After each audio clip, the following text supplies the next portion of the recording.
আসসালামু আলাইকুম। এই ভিডিওতে আমরা জানবো অ্যাফিলিয়েট আর্টিকেল কিভাবে লিখতে হয় বা কিভাবে লিখবেন এই বিষয়টা জানার ট্রাই করব। ওকে, তো আপনি যখন অ্যাফিলিয়েট আর্টিকেল বা ব্লগ পোস্টগুলো লিখবেন, সেই ক্ষেত্রে আপনার যে আছে মানে প্রোডাক্ট আছে, যে কোম্পানিতে আপনি কাজ করবেন বা আপনি যদি ব্লগিং করেন, আপনার যে নিশ আছে বা যেই কিওয়ার্ডটা আপনি পাবেন, সেই কিওয়ার্ডটাকে ভালোভাবে রিসার্চ করতে হবে।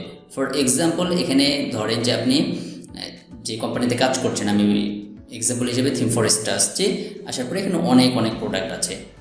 তো আপনি যে ক্যাটাগরির প্রোডাক্ট নিয়ে কাজ করতে চান, সেই ক্যাটাগরির প্রোডাক্টগুলো ওপেন করে আপনাকে রিসার্চ করতে হবে। তো এখান থেকে আমি একটি প্রোডাক্ট কী করে রেখেছি, ওপেন করে রেখেছি, বি থিম। ওকে, তো যখন আপনি আর্টিকেল লিখবেন, লেখার ক্ষেত্রে যখন একটা প্রোডাক্টকে আপনি সময় নিয়ে রিসার্চ করবেন যে কি কি অ্যাড করা যেতে পারে আমার আর্টিকেলের ভিতরে বা আমার পোস্টের ভিতরে, তখন কিন্তু আপনার একটা আইডিয়া চলে আসবে যে ওকে, এই বিষয়গুলো অ্যাড করা যেতে পারে বা এই বিষয়গুলো নিয়ে কাজ করা যেতে পারে। ওকে, তো এখানে আপনি অনেক বিষয় দেখতে পাবেন, অনেক বিষয় আছে, এগুলো অনেক জনপ্রিয় থিম।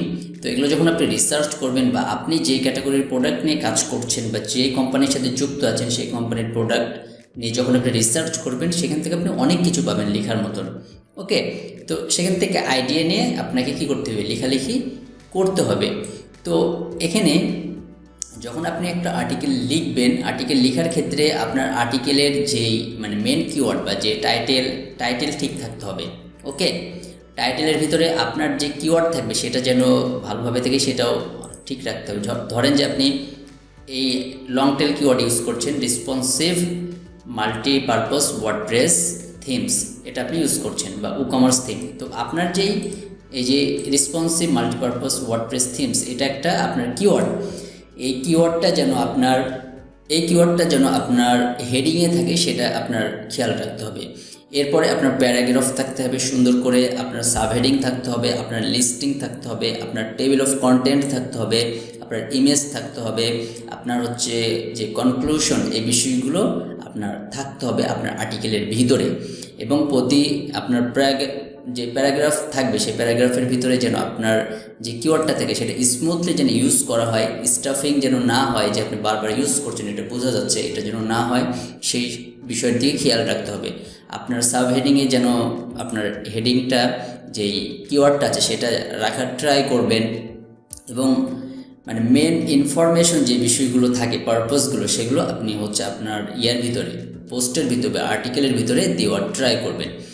এবং যখন আপনি একটা প্রোডাক্ট বা একটা নিশ নিয়ে কাজ করছেন বা একটা কিওয়ার্ড আপনি রিসার্চ করে পেয়েছেন, সেই কিওয়ার্ডে আর্টিকেল লিখতে চাচ্ছেন, তো ওই কিওয়ার্ডটা কী করতে হবে, আপনার গুগলে সার্চ করতে হবে। এরকম তো যখন আপনি একটা বিষয় সার্চ করবেন না, এই যে এরকম কিছু পাবেন, প্রশ্ন পাবেন। তো এই প্রশ্নগুলো আপনি আপনার আর্টিকেলে কি করবেন, লেখার ট্রাই করবেন বা আর্টিকেলে পুট করার ট্রাই করবেন। তাহলে যারা কম্পিটিটর আছে তাদের থেকে আপনি এগিয়ে যাবেন। তো এগুলো রিসার্চ করার জন্য বেশ কিছু এক্সটেনশন আছে ফ্রি, সেগুলো আপনি চাইলে ইউজ করতে পারেন। সেগুলো ইউজ করলে আপনি ইজিলি অনেক বিষয় দেখতে পারবেন।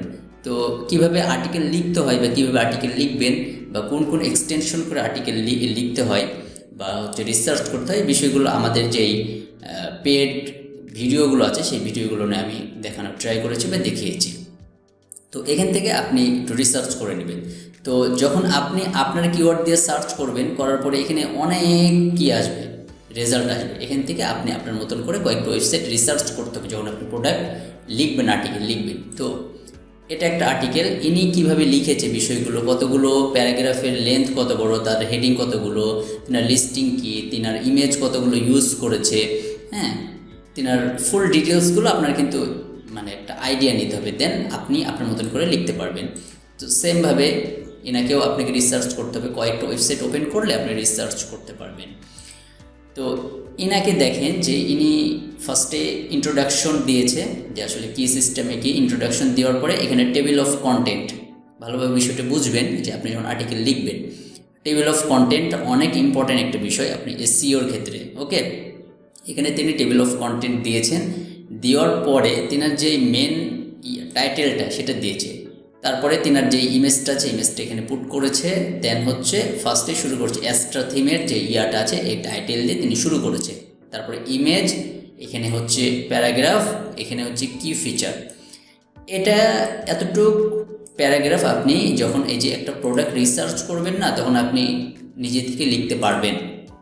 যদি না পারেন তাহলে চ্যাট জিপিটি আছে বা আরও টুল আছে, সেখান থেকে এই 3-4 লাইন 5 লাইনের প্যারা আপনি নিতে পারেন তাদের কাছ থেকে, সমস্যা নাই। আর কি ফিচার তো এই ইয়ার ভিতরেই থাকে, সেখান থেকে পাবেন, সমস্যা নাই। এরপরে এটার প্রাইজিং, এটার এক্সট্রা প্রো যেটার প্রাইস এটা এখানে দেওয়া আছে, এটার বান্ডিল কত টাকা পার ইয়ার, এবং গ্রোথ বান্ডিল এটা কত, এখানে সব দেওয়া আছে, এভরিথিং সব কিছু এখানে দেওয়া আছে। এবং এটা আপনি যদি কিনতে চান তাহলে এটা ট্রাই এক্সট্রা প্রো টুডে আপনি ফ্রিতে ইউজ করতে পারেন, বাট আপনি যদি এটার ইয়ারটা ইউজ করেন, প্রোটা ইউজ করেন, এই লিঙ্কে ক্লিক করে সে কিন্তু একটা কমিশন পাবে বা অ্যাফিলিয়েট ইনকাম জেনারেট হবে তিনার। এবং তিনার লেখার ধরনটা দেখেন, একদম ক্রিস্টাল ক্লিন এবং সুন্দর, সব কিছু তিনার যে কিওয়ার্ডগুলো আছে এখানে তিনি ইউজ করার ট্রাই করেছে। ওকে, সেমভাবে এখানে তিনি দেখেন দিয়ে দিয়েছে ডাউনলোড এক্সট্রা ফর ফ্রি। এখানে যদি ক্লিক করেন তাহলে কিন্তু তিনারই আরেকটা ওয়েবসাইট, মানে তিনার আরেকটা পেজে নিয়ে চলে যাবে। এবং রিড করার জন্য তিনার অ্যাট্রাকটিভ বেশ কিছু বিষয় এখানে দেওয়া আছে। Extra versus generate press compare side by side. তো একজন কাস্টমার যখন এই আর্টিকেলটা পড়ছে, তো যার হচ্ছে জেনারেট প্রেস সম্পর্কে নলেজ আছে, জেনারেট প্রেসও ভালো লাগে, এক্সট্রাও ভালো লাগে, তো সে কিন্তু এই লিঙ্কে ক্লিক করে এটা কিন্তু করবে।